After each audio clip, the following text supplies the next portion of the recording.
যখন বাসা বাড়িতে মানে গ্যাসটা অবশ্যই সবারই আছে। গ্যাস সিলিন্ডার যখন লিকেজ হবে মানে অক্সিজেনের সাথে মিশে বেড়ায়, এটা মানে পরীক্ষা করার জন্য আমাদের এই মেশিনটা ব্যবহৃত হয়। আর এটা যখন আমরা অন করবো, যখন বাতাসের সঙ্গে যদি মানে গ্যাস মিশে থাকে তখন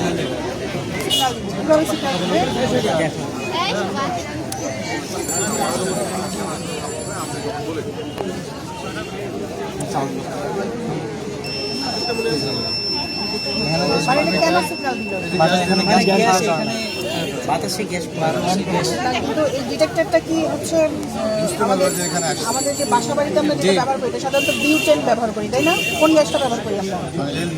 এলপিজি। বিউটেন, এটা অ্যালকেন যৌগের মধ্যে যেটা C4 যেটাকে বলে বিউটেন, তাই না? তা মিথেনটা সরাসরি ব্যবহার করি না, আমরা বিউটেনটা ব্যবহার করি। তাহলে বিউটেনটা যদি ব্যবহার করি, ওকে আইডেন্টিফাই করতে পারে বিউটেনটা কীরকম মানে ভাবে, কারণ গ্যাস তো মনে করে যে বাতাসের মধ্যে কি স্বল্প পরিমাণ নাইট্রোজেন বলো বা হচ্ছে কার্বন ডাইঅক্সাইড তো এমনিই থাকে, তাই না? ওকে আলাদা করে আইডেন্টিফাই করতে পারে প্রাকৃতিক গ্যাস, যেটা আইডেন্টিফাই করতে পারবে। যেমন এলপিজি বুঝতেছে বা গ্যাসের যে আমরা বাসায় যে গ্যাস সংযোগ করি, সেখানে যে উপাদানটা সেটা কি সবগুলো কি করতে পারবে না, শুধু কীভাবে করতে পারবো? আরেকটি টেকনোলজি ব্যবহার করা হয়েছে।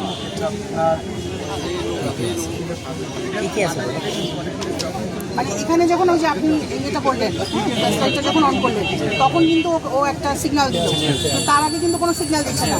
এখনো তো এটা সামনে বাতাস আছে, তাই না? কিন্তু এখন কোনো সিগন্যাল দিচ্ছে না। যখন ওইটা অন করা হচ্ছে তখন সিগন্যাল দিচ্ছে, তার মানে ওইটাকে আইডেন্টিফাই করতে পারছে। এখন কি দিয়ে আইডেন্টিফাই করছে?